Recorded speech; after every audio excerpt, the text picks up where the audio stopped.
Hello, and welcome. Welcome to today's installment of Created for More, the podcast. And today's guest, make sure you are sitting tight because I promise you might just get blown away physically. Her name is Aramide Kayode, and Aramide is an experience. She's an experience of a woman. And her bio here says that she loves to see marginalized kids in school. So she started the Talent Mind Academy so that low-income kids, low-income communities could access quality education and better opportunities. So kids from low-income communities. She's a first-class graduate of economics from the University of Covenant University. She's also a graduate from the prestigious Harvard Graduate School, and her work within the education space has been featured in a plethora of publications, including Harvard Magazine, on TEDx, Malala Fund, Global Partnership for Education. She's listed as one of the 10 young people transforming education across the globe. 10, oh, not 100, 10. And in addition to what she does, she's also a mentor. She's mentoring young women so they can live purposefully and productively. She's an author of 5 books, including Dare to Learn, which she co-authored with Malala and 24 other women across the world. Her hope is that one day every child will be able to access quality education irrespective of their social, economic background. Aramide, what a pleasure it is to meet you. Thank you so much for coming on the podcast. It's wonderful to have you here. Thank you so much, Tom. I'm super excited to be here. It's such a great honor. Thank you. Oh, love. I've read your script there and it was a mouthful because you've just accomplished so much. And I don't want to give them a spoiler alert because I don't want to give them a spoiler alert, but you and I have been talking already even before we started this. I would like for you to just tell us who you are. What is the essence of you in your own words? Who is Aramide? Yeah, such a powerful question. I would say that the major mantra through which I lived the entirety of my life is I want to be the young woman who lived intentionally and who lived purposefully, and I was able to bear fruit. Right, I'm a fruitful person. I'm a fruitful investment. Right. I see myself as that that parable of that man or whoever that person who was given 5 talents and went and did exceedingly well and was faithful with the 5 talents, and so there was an increase of double because that person was faithful.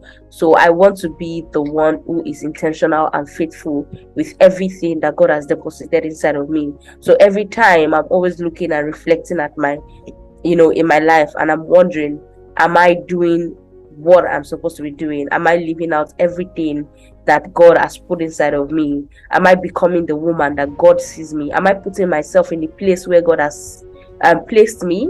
And am I seeing myself the way God sees me, so I can put myself in the place that He has placed me?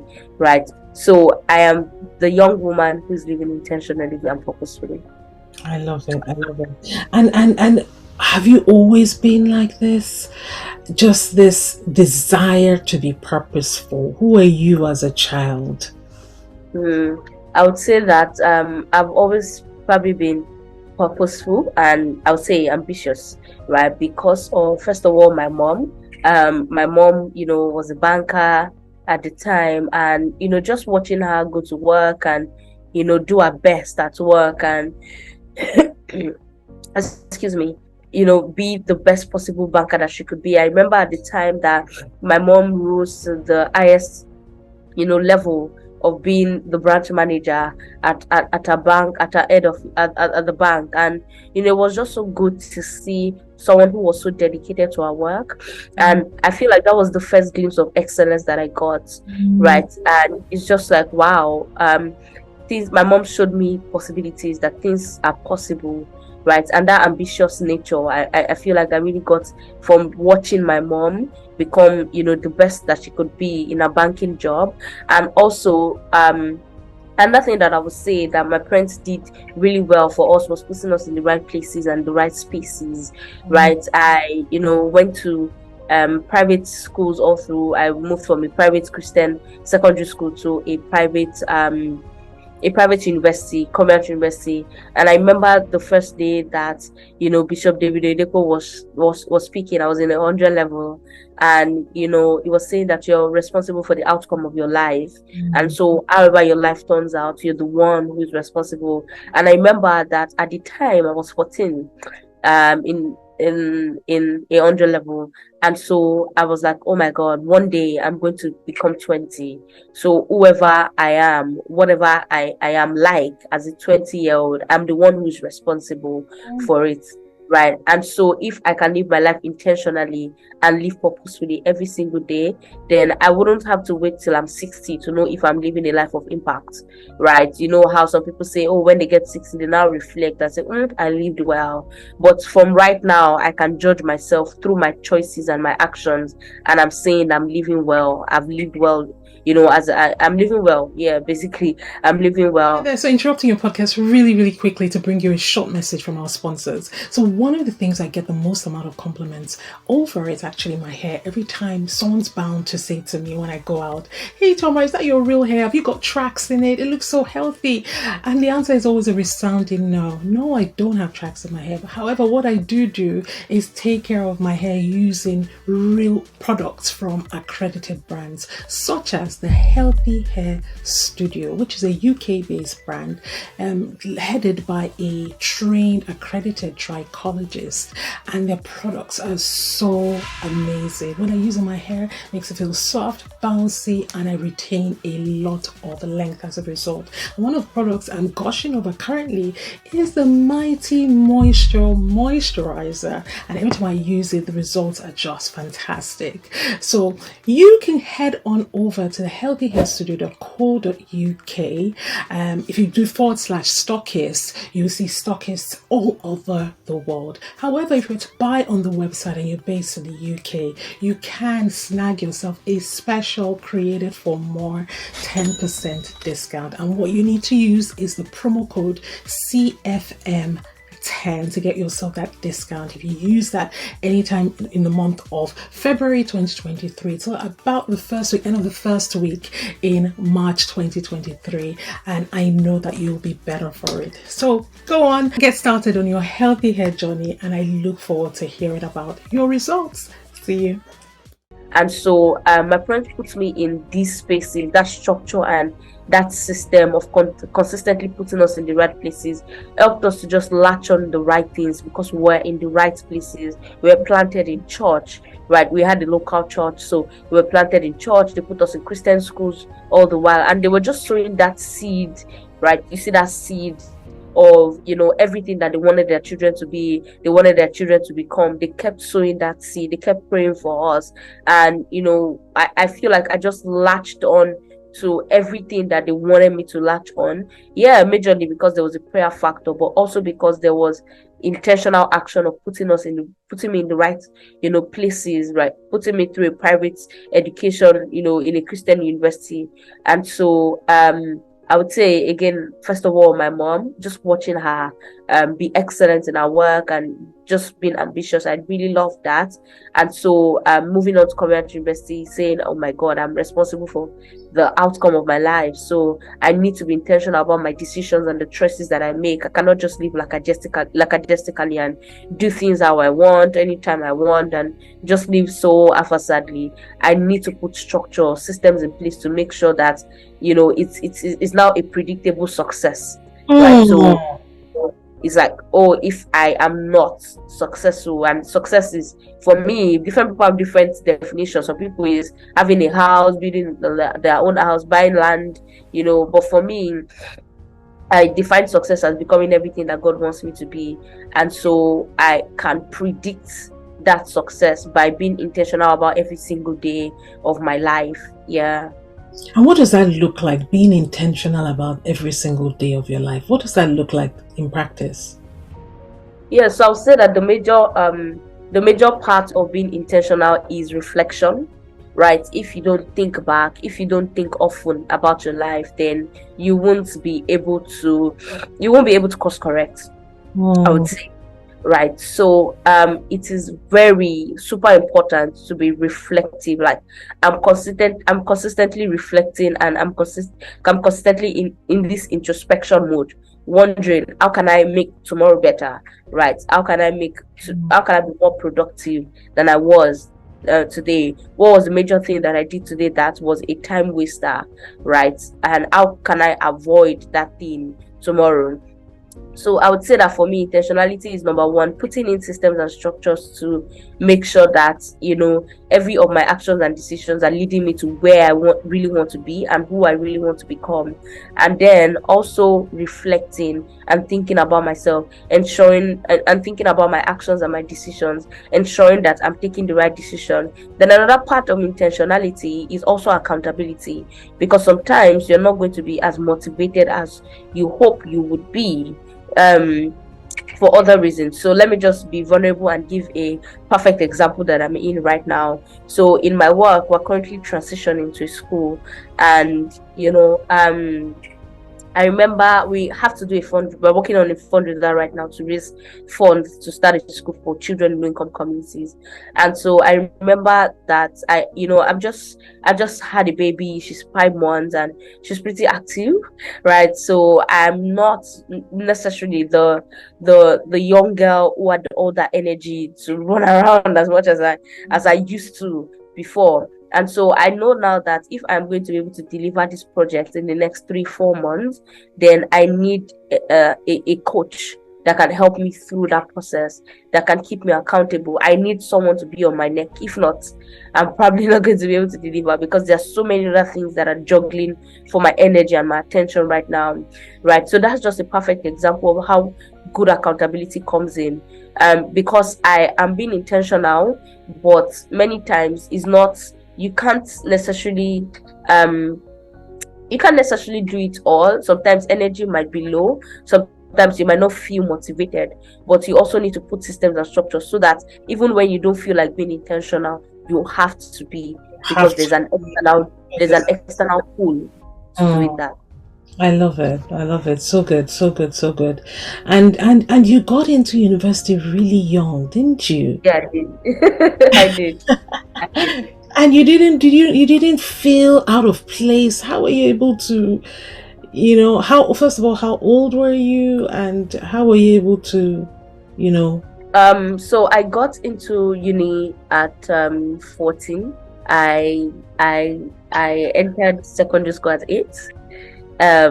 My my mom was busy at the time at the bank, so she moved us to boarding school. And I remember at that time my parents were like, okay, let's try JSS1. Like, if you pass the exam, I was in primary 4, if you pass the exam, then you can move to JSS1. And so I, sat for the common entrance, and I passed the common entrance. And so secondary school it was. And so that was how I was able to get into secondary school at 8, spent 6 years. That's at 14 I was already in uni. So I got into uni immediately after as I was graduating from secondary school in July. I was resuming uni in August.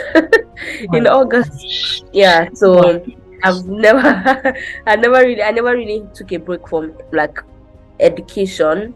At the point, I think that the only break I took was between my master's and my bachelor's degree.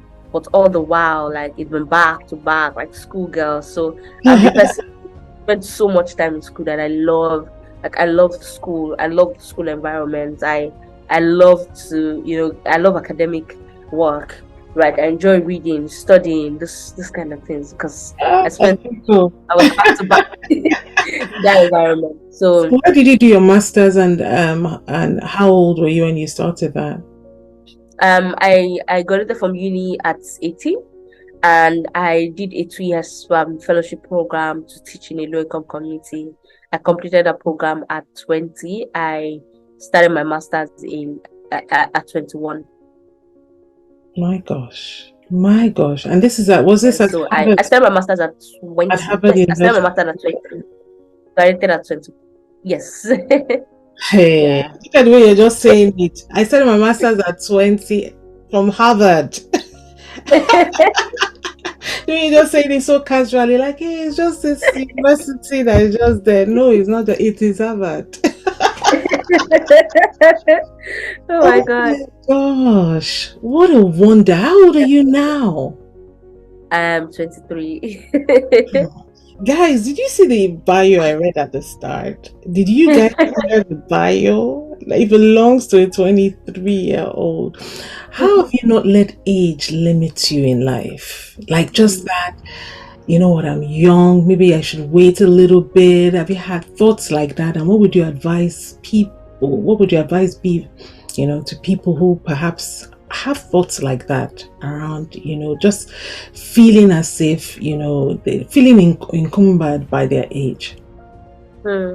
So I would say that I usually see my age as a number, and I think it's also a thing of perception, right? How you perceive yourself is super important.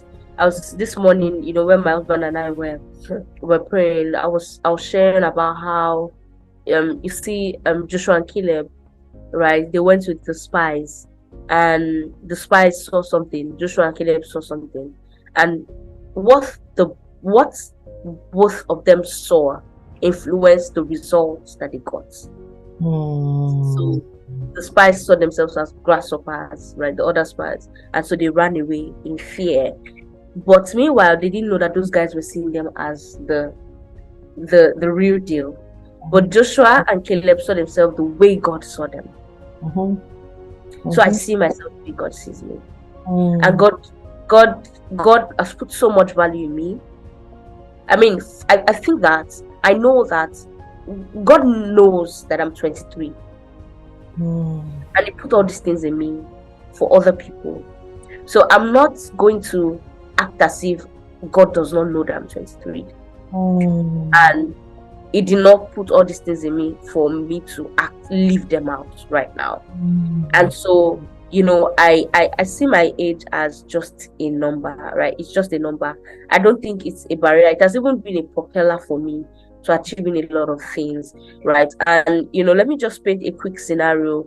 Um, you know, in the last conversation we were having, you were saying how you have a 10-year-old, and imagine if this the light goes off, right? The light goes off, and you probably want to pee. You're super pressed, mm, and let's just be imaginative here. Your 10-year-old eyes start to bring out lights, mhm, right? And so she starts to see, like, just her, she can see, but you can't see, and mhm, you probably want to pee, and she probably says that, mommy, let me take you to the bathroom. I feel like I know that the first thing that will come to your mind when you're pressed is, let's go, let's go. You will not say, you're 10 year old, you're 10 years old, though, I can't follow you. You're too young to lead me. You won't do that, right? Because she has the light. So mm, I see myself as the value and the light. And I realize that if you're truly, like, people like value and people like light. mm, So when people are pressed for the value that you carry, they will not think about your age as a barrier, except if they are foolish, mm, right? They will not think as your age as a barrier. And in the past, I used to actually be afraid. Like, I used to feel somehow. Like, I remember in 2020, God asked me to start a mentorship program in January 2021. And when I was enrolling the first cohort, there was a particular, at the time I was 21, and I had a 23-year-old in the first cohort. There were 6 girls, and so I was just wondering that, oh my God, how will I mentor a 23-year-old? Like, I'm just 21. I've never been 23 before in my life, so how do I know what to say to her. And so I realized that this lady saw me as a 21-year-old, and she saw that there's something that she wants for herself at 20. She saw that there's something that she needs at 23 that somebody at 21 has. And she was wise enough to come in because she needed it. She needed the value. She needed the light that I carried. And so if I had shied away, I would have deprived somebody else who was open of that light. So I see myself as the light. I see myself as someone who is valuable. Perception really, really matters. And I feel like it has been the major compass, like having the right perception of myself. My age is not a barrier. My age is a propeller, right? And I put myself in spaces where God has put me. I ask him, God, how do you see me? He sees me as this. This is who I am. I am not my age. I'm the valuable woman who has light and who has been called to shine a light, right? And so I'm putting myself in that place because that is who God sees me as. And that's all I need to think about myself. And so people who need my light are going to come. The Bible says that they will come to the brightness of your rising. They will come. They did not say when you are 45 or when you are 50 or when you're 60 or when you're old enough. He said they will come to the brightness of your rising. And so if they need that light, they would come. I don't know, I'm getting some scripture right now, but it's just a scripture that came to my mind again about, there's a scripture, I think in Isaiah, that says that the young person shall lead them. The young person shall, I remember I saw that scripture in uni. The young person shall lead them. And so I know that there is an empowerment that God has given to me as a young person. If Josiah can be a king at 8 and rule a nation, I think he was the longest ruling king. So if he could rule a nation at 8, then what am I doing at 23? Why am I shying away? Right? So having the right perception matters. I just imagine what could have been going through Josiah's head. Well, to see there were so many kings that were older than him that God kept replacing. For God to have put him, an 8-year-old, to rule a nation. So imagine the elderlies, the disrespect must have suffered from people. The people that probably have looked down at him that this 8-year-old, I was just entering the GSS1 at 8, but this person is already a king, right? So I see myself the way God sees me, and that's what matters. I love it. All here for it. I would like for us to talk about Talent Mine, which I know is, it's just phenomenal work that you're doing out in the field, hands on. This isn't talking, this is doing. And I was reading and it says that we're looking to provide free education for kids from low income communities for 12 years. And I was like, what an ambitious project. What led you there? So I graduated from uni in 2018, right? And after I graduated from uni, while I was in final year, I learned about the Kaduna teachers that written a Prem 4 exam, and 3,000 of them wrote the exam, and 21,780 of them failed it or failing. And I cried. I kept crying because I was wondering what's happening in the classroom. If the teachers cannot pass a basic Prem 4 test, then what is really happening in the classes? What's even happening with the kids? If teachers cannot pass the test, then what's the hope for the children? And I kept reading about the education system, learning about the Nigerian education system. How do we get to the point that the system is so broken, right? And there's such a dearth of quality. And so I remember at the time learning about a fellowship program, and I applied for the teaching fellowship program. The aim was to teach in a low-income community for 2 years, right? Teach for Nigeria. And so I, applied for the fellowship program, and I got into the program. And in my first day of class, I entered my classroom. There were 74 kids in my class, to one teacher before I joined. So when I joined the teacher, I was now the second teacher, right? So we had 74 children in one class, and 90% of them could not read at their grade level. And I remember specifically, I had a particular girl in my class, Rokiba. Rokiba would go A, B, C, D. She could not go past E. Right? And she had been in that school for the last 8 years. Yes. Since when she was in kindergarten, and she was in primary 2 at the time. And so you imagine, like, I just imagined what is happening. This is terrible. And I mean, definitely putting in my own best in that little corner where I was, to try to correct as the little that I could at the time. And I thought that was probably all, until one day I was taking a walk after a long day of teaching in the community, and I met some kids on the road, and I was just wondering, why are they not in school? So I asked them what they were doing on the road, and they said that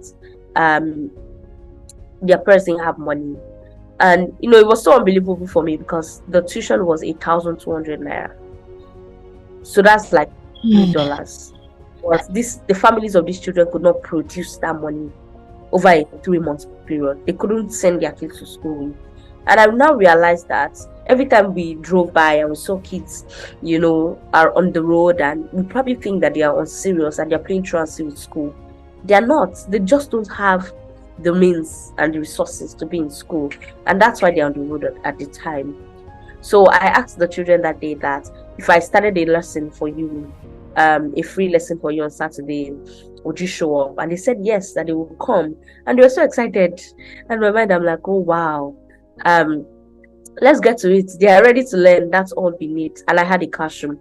So I'll just say this year that it's very important that if you find a problem that you want to solve, right, start small. Right, start with what you have, where you are, and start small with the one that you can do. And so I remember, all I had at the time was my classroom, and it was a blackboard, and I had chalk. And so I would teach the children every Saturday. We started with literacy and numeracy, and then I would teach them every Saturday. And I realized that within about 6 months, we had recorded a 30% increase in their literacy rate, which was super good. And I'm like, wow, there's something working here. And so when I realized that increase by 30%, I realized that there were schools that were designated for the rich kids. So how about we start something for these children? And so that's when I started Parents Mind. And I kept teaching them on Saturdays. That it now became a non-profit thing. I kept teaching them every single Saturday. And I kept teaching them until March 2020. And there was the lockdown because of the pandemic, and the kids were at home from March till around October. So they resumed back in October, and when they came back, these kids had forgotten everything. Everything I taught them from March till from April 2019, when I started teaching them, for like an entire year's content was gone. An entire year of time investment was gone. And so I remember that I realized that this cannot work again. Teaching them every Saturday is not sustainable, because it was not giving us that accumulated results, that accumulated progress that we really wanted to get. And so we didn't have the resources to start this at the time. So we decided that, okay, why can't we just find a good private school in the community, good private schools in the community, and put our kids in there? So we did a selection round of top schools in the community, and then we started partnering with this school. So we started with one girl, and I realized that within like 3 months of putting her in school, someone that was not speaking English before, she was only speaking Yoruba, she started responding in English. Like, I will even try speaking Yoruba to her, she was following the conversation with English. Then she became outspoken, like she was picking up more often. You said she was academic. one of the most underperforming pupils, right? Like, she was the lowest like grade. I would say that she had like the lowest rate of improvement all the while that we're working with all the other kids. So it was just wow. Within 3 months, I said there's something that's working here. So we kept partnering with the school, we kept putting more children and more children. And this is why I'm going to say how important it is. Like, it's very important to start small. Like, with what you have, where you are, start small and then you will grow. Like, I feel like clarity comes in the doing, like growth comes in the doing. So as you start with the one that you have, you will just keep, it will keep evolving. It's like an onion. It will keep opening up and it will open up bigger and better, right? And so, just from that day, starting the classroom, and that classroom was dilapidated. Like, there was potholes in the class. I was using my public school classroom. There was potholes in my classroom. We had a chalk, whiteboard, a blackboard. There were of things in the class, right? But we had to do with it. It was definitely not the best condition to which I would have loved to start, but I just started anyway with what I had at the time, and then we grew. And because I was faithful in that little, donors were seeing, people saw that they could actually trust me with their resources. So when it was time for me to say we want to get kids into school, there were people who were signing up to say, I would love to send a child to school because I trust you. Because people don't invest in business, they don't invest in non-profits. Honestly, they invest in the person that is running. They invest in who they can see. They invest in people, not necessarily products and services, right? And so we realized that after we had sent the children to school, I thought about it, because before it was like, pay for a child, just pay, and then we see how it goes, how far it goes, right? But that was like a facade at the time. And so in our head, we're like, if a donor drops off today, what happens? Like, if a donor doesn't pay, what do you do? We didn't have any reserve. So we decided that why not change our operational model? So we started a donor matching model where we match a donor to a child. So it's this grow up with me kind of thing. So you send the child from primary school, primary 1, 2, 3, the child is growing up, you're investing in the education of the child. We give you reports every month where you see the progress report of the child. You see how the child is improving, not just academically, right, but morally as well. You see that track record of growth, right? And so after primary school, you move on to secondary school. And so that's how the 12 years of children are covered. And for us, it's more about the quality than the quantity, right? So we make sure that the work that we're doing is super granular. That if there's any child, currently we have 52 children who are on this 12 years education scheme. And so if we have a child, if it's 2 kids, if we take that money, so every year it costs us 250K to put a child to school through this private education for a year. So imagine multiplying 250K by 52. Imagine the millions that we invest every year, and multiply by 12-year period, right? That will run into a lot of money, right? But then if we actually took that money and put it in, let's just get 1,000 children into just any school because it's cheap, and or just put 1,000 children and the quality is not good enough, then we would not have any, like, there will not be anything substantial. It will just be surface level. So we wanted to avoid that surface gap, right? Because and this is not a shade. There are so many non-profit that are providing band-aid solutions. They're not solving the problem. They're just covering, like they're just changing the plaster. They're not treating the wound, that kind of thing. And we didn't want that. We wanted to go granular. And so that's why we did that 12 years of education. That when a child starts with us, after 12 years, there's that transformation process. But in between those 12 years, every quarter, there's a transformation that we're expecting a child to see. There's a milestone that we've set for a child that we're expecting that milestone to be achieved. So that was how we started Talent Mind. And currently, right now, we're moving to a phase where we are going to launch our own school. We've already gotten a property for the school. and it's a 2-year property, a 2-year lease that we can use. And I just remember the first time I started teaching those children in that dilapidated classroom, seeing how far we've come. At the time I was only one running it, but now we currently have about 4 people who are on the staff list. And so it's wow, this is how far that I've come. But I started where I was with the little that I had. I just had my classroom and a white chalk, and I started with that.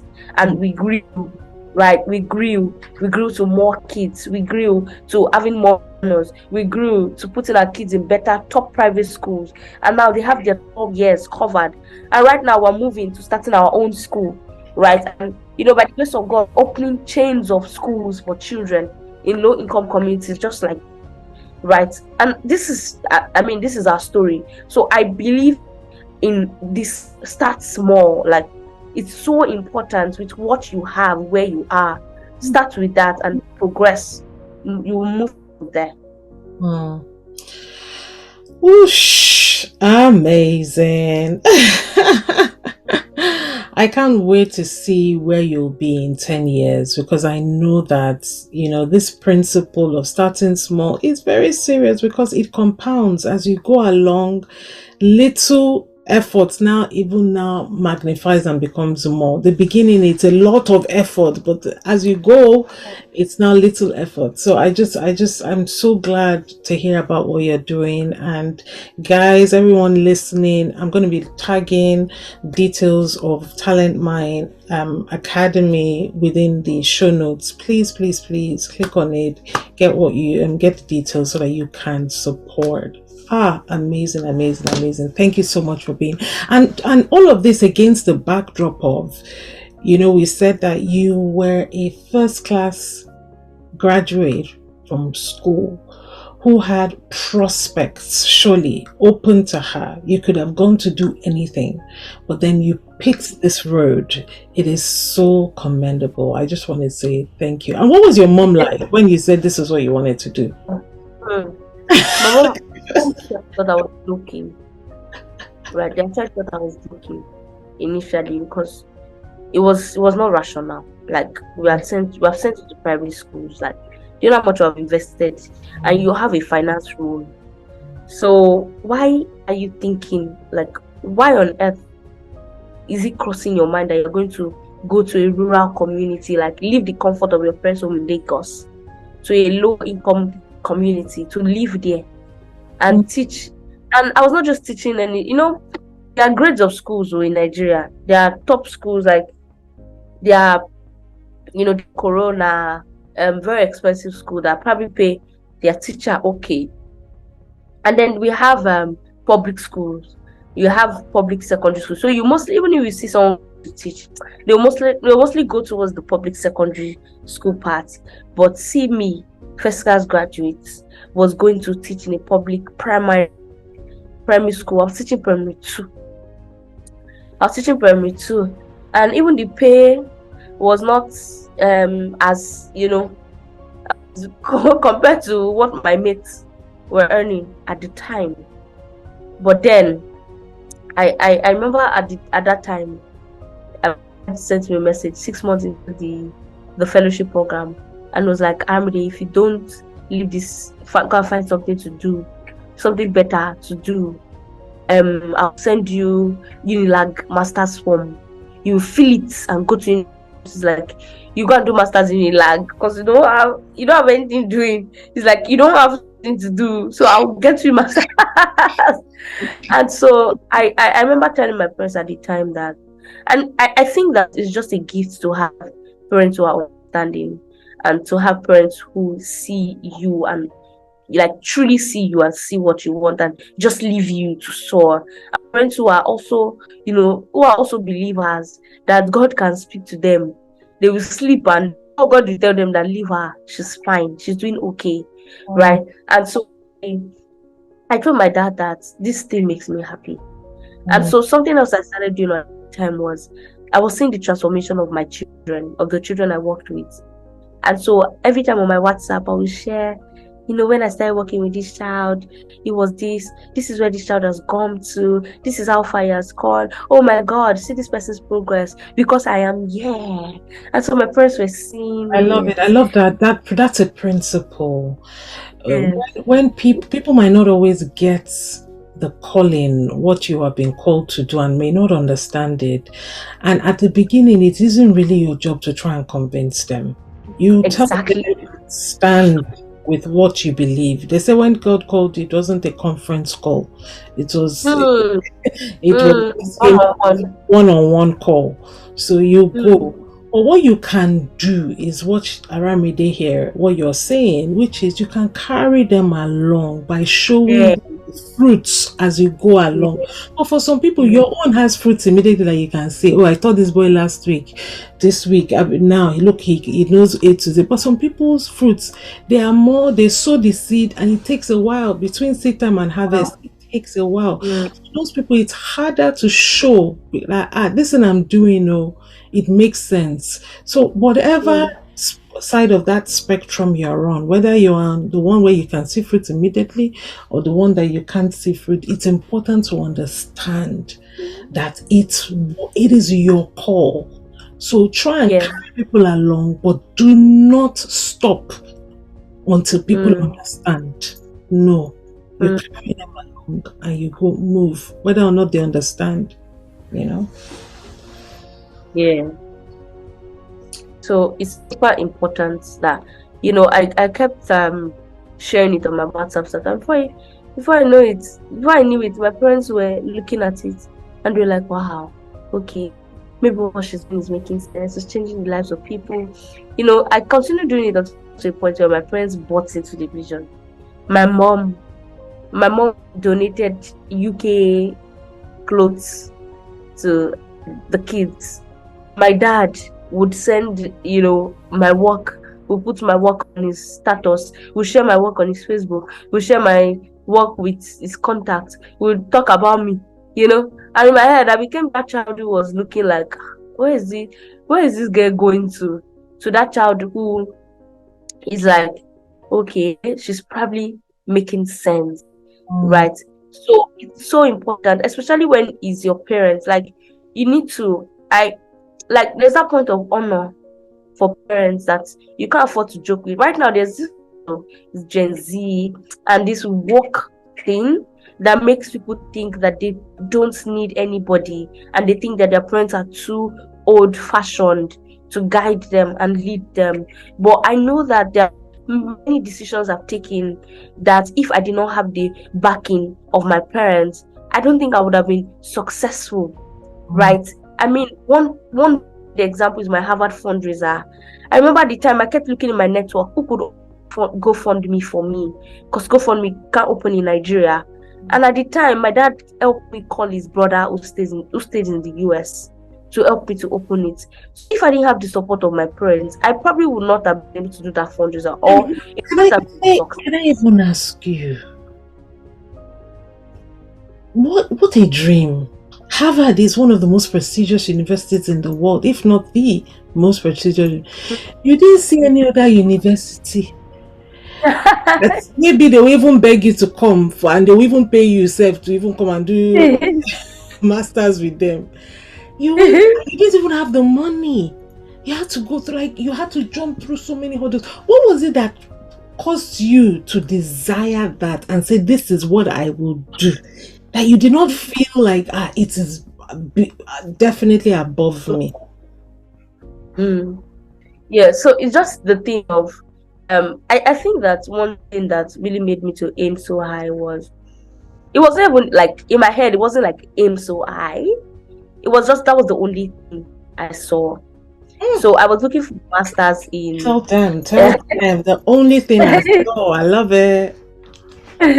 so I was looking for a master's program in education with something that had a a sweet mix of education and social entrepreneurship, because I'm tied in that box. I'm in those two spaces. And so I wasn't finding masters on those programs. And I was also looking for something that gave me the opportunity to be a good teacher, right? So it was a learning and teaching. kept looking for masters but I didn't find. The one I saw at Oxford was online, and it was 2 years. In my head, I'm like, why would I use 2 years to do masters? But I saw Harvard one, and it was 9 months. In my head, I'm like, okay, I'm not going to the abroad to study a course that I'm not interested in. I'm not going to do that. I'm not going to pay for what is going to be a burden. I'm going to study what I love. And if it's Harvard that provides it, then I deserve to be there. And so, again, it's perception. I see myself where God sees me. I see myself where God has placed me. And so, because of that light, that, okay, I had that conviction in my spirit that, God was leading me to apply to it. And so, if God was seeing me in Harvard, like, why would I be the one to start second doubting myself? I feel like many times forget that this God is the one. The Bible says that He has gone before us and He has come back to take us. He has gone to make the crooked way straight, right? So if the person who has gone, like the one who sees everything, has seen that I can go there, me that I've not seen anything, me that my vision is limited, why am I doubting the one who knows and the one who sees, the one who can? The Bible says that it turned, like, the heart of a man is the heart of the king is in the hand of the Lord. He can turn it the way He wants. And so God can turn the heart of the admission people to work in my favor. God can turn the heart of people who have the resources that will pay for my school fees to donate. And that was exactly what He did. And it was because I saw myself. I put myself in the place that God was seeing me at the time. Irrespective, I actually didn't think about it. Was after that I like, people were like, wow, this is a big. I didn't think about it as a big deal. In my head, it's like, this is what I want. It's like, how much did you raise? I raised $68,000 in 3 weeks. 3 weeks? Yes, 3 weeks. By the grace of God. By the grace of God. That's mind blowing. So what you're saying in essence is that these ways have already been made. It is only it is only the ones that can open their eyes and can say, this is mine, that actually step into it. Exactly. You can't go beyond that $68 was already there for you. So it was just you deciding that this is what I want to do. Yes. Wow, so powerful. You can't see beyond, you can't go beyond where you can see. If you're driving, you can see only about, let's say, 5 or 6 feet, or you can just see to an extent, and you drive with that light. You drive with that light. But if you don't drive, you won't get to your destination. And this also, something that's also coming to my mind when I think about that story is that wherever you are, like my entire life is start small, be faithful. Wherever you are, be your best. Do what you can do. It might not be all, it might not be fancy, but just do what you can do. And as much as you can, talk about your work. So, that Harvard story, I did not just wake up one day and suddenly start putting out children's pictures on my page. It had been there. People had been seeing me for 2 years. And I was not doing it because one day I thought I would need a fundraiser. I was just showing up. I was just showing up the little way that I could. And because of that, when I got to that point where I needed that showing up to speak for me, He did. And, God works with that. So my pastor usually says something. You need to have consistent patterns that God can work with. You can't expect to be in your, like, God I could have gotten that Harvard admission, could have gotten that funding, but if I had not, in God's eyes, if I was not taking steps, I never would have known. Like, I wouldn't have known. I would just be living my life suboptimal, right? I'll just be living my life below par. But that's the height that I could have gotten to. But if I did not show a pattern of excellence and faithfulness, that when it was time for God to now put is one, they usually say that one time God is always one times anything is that thing. So if you put in 100% effort, God will give his one, because he's always faithful. He will give his one. If you put zero, your zero will be bigger than his one. So there are some things that God cannot do because you are sitting down. Because you are sitting on it. Because sitting on it. There are some consistent patterns that you need to have, and that is what God is. And that's so God worked with the fact that this girl was yes. Have that. Yes. This generation now, everybody's moving from thing to thing. They'll try this. They've not seen anything. I beg. Try that. I've been teaching these children since. Is this what I will do? I hear crypto has come. Please, I beg. Let me leave this school and go and do. Me, are planted, bloom where you're planted, blossom there. Keep watering yourself in that place. He said the bamboo takes the bamboo goes in.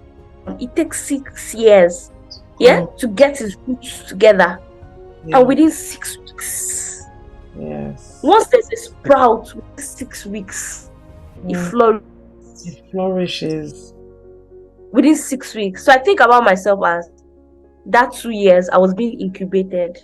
I was being faithful, watering myself, investing in myself, being excellent, doing what in my little space, doing the one I can do, I'll do it. The one I never have a limitation, right? The ones that maybe I was not really able to do, I will find a way. So it might not be it might not have the aesthetics and all of those things, but we do it, and God worked with that.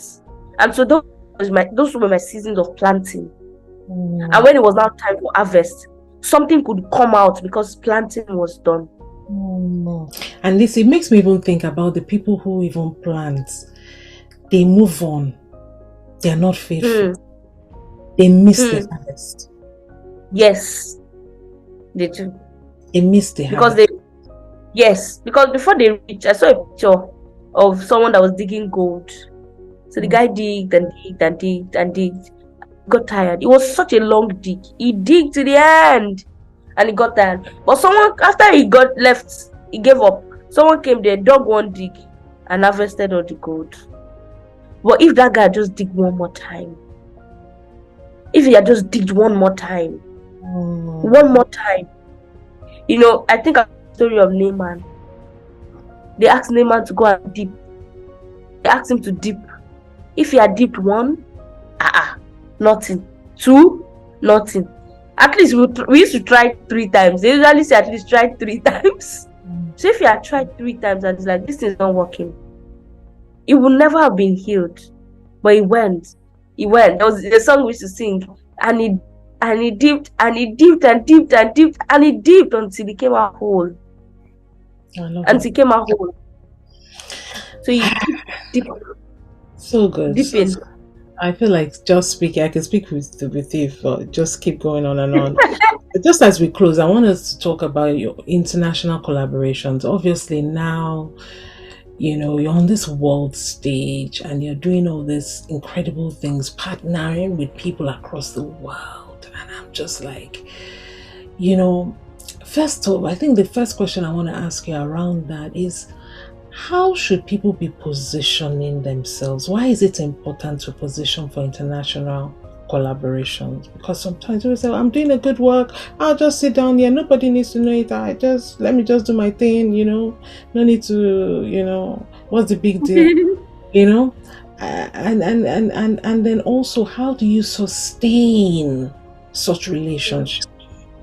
So one thing I would say is, how can you position is branding, right? Is branding, getting your branding right? Getting your branding right. If you're able to get your branding right, you attract the people you want to attract. If you have an authentic brand, you attract the right people. You attract authentic people who are drawn to you for who you are, right? And something else that I want to say, my entire messaging here is being faithful, right? And just show up as much as you can. But as you show up, that's where you now talk about branding, talk about your work, right? I was having a session with, the Visionary Retreat with DDK, and she was saying how it's important that when you when you have a strong brand, make sure that there's a mastery of genius. If not, when people come, they will see that there's no substance there, right? So something that I do as much as possible is, as much as I talk about my work out there, I also try as much as possible to, improve myself, to constantly invest in myself, to constantly invest in being in the right spaces, put my head in the right places where I should be, right? So it's super important that if you want to get global opportunities, you need to have a strong brand. So that it's not that, I mean, there's something I did in 2018. I think I googled myself, and there was nothing there. And in my head, I'm like, I need to fill this up. So I started writing about my work, writing about my any little that happens. And right now, if you Google me, everything that you see aligns with who I am, because I was intentional about that. And so I didn't want a case where people would research me and they won't really find anything good enough, right? So I invested in myself, and then I put out my work. So if you want to get a lot of global opportunities, it's so important that you have a strong brand. I mean, talk about your work on LinkedIn, Instagram, Twitter. Share, right? Just share. It doesn't have to be perfect.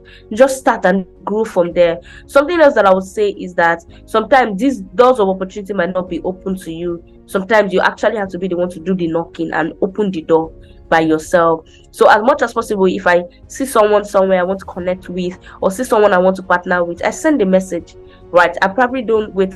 Sometimes I don't get an answer, but I've gotten responses on some other times, and those responses are very, very profitable for me. So it's important that everything still boils down to branding, because if you reach out to someone, first thing they will do is to Google you, right? They want to know who you are, why they should even be associated with you in the first place. And everything is a game of perception. If people perceive you right based on your brand, right, they will want to work with you. And so I try as much as possible to get those on an excellent path. And that's for one.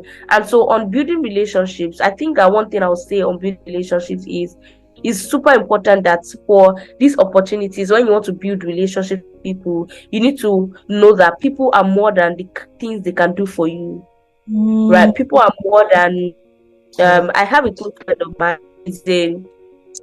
She's an investor. She's a bigger one, but we don't talk to that extent. Like I actually don't see her in that light. I first of all see her as my friend. And I remember one time we were having a conversation and she was saying that she wishes that a lot of times when she gets to meet someone, immediately they find out that she's an investor, the conversation reaches. It's as if they now start to try to please her. Like they now try to start to say things that will make her like I don't know, that will probably make them better in her eyes, instead of just being authentic and being true to themselves. And so something I would say in maintaining relationships is, please be true to yourself. Also be true regarding your relationship with people. People are beyond what they can do for you. People are even beyond, like, these things are just titles. I mean, she's just an investor, but outside being an investor, who is she really? Like, who is this kind of thing? It's important to dig in on that scale and getting to know people for who they truly are. People really value people that I will most likely be get towards someone who wants to know me for who I am, that somebody wants to know me because maybe I have a strong brand, or someone who wants to just be associated with me because she's a lot of people know, and let me just be friends with her, right? So it's so important that you really, I think that's one thing that's really worked for me. I don't have any other thing, and it is the center of everything, because sometimes I check in with you and I say, how are you doing, right? We probably might not talk about work, right? We can just talk about you, like, how are you? I realize when you make things about other people a lot, it gets to a point that they'll start feeling somehow, and they'll be like, you unko, right? They will want to start looking out for you. I know that you do this thing. This lady that I talk about, that she's an investor, how did I meet her? She's a donor at my work. She has been a sponsor for the last 2 years, right? But I've never seen her in that light of she's an investor. I've always seen her as she's a person. Because of that, I think I've had about 5 other sponsors who have come on board from her, because I got that relationship building right. so good. Ah, what a session. Thank you so much. This has been so insightful. It's been delicious. It's felt like a meal. And I have no doubt that people are going to elevate as a result of just the inspiration that you have served up. I want to say massive thank you. And I would love for you to share where people can find you and what you would like, my listeners to do in support of your work. Yeah, you can definitely find me everywhere. Aramide Kayode, Aramide Kayode underscore Instagram and Twitter. Aramide Kayode on LinkedIn. Yeah, you can definitely find me everywhere. Just Aramide Kayode, and then support me. Yes, please support our work. So we are currently working on building a school for children in low-income communities, and we have a fundraiser that's starting in the next a week or 2 weeks. And so we would really, really, really appreciate your support on that. I'll probably send you the link so that you can just add I to. put in your show notes, yes. Yeah, so please, please, please, your donation will be a long way in helping to transform lives of children in low-income communities through quality education. So please, let's build a school for these children, and we want you to be a part of this with us. Amazing. Awesome. Thank you so much. You've been a delightful guest. God bless.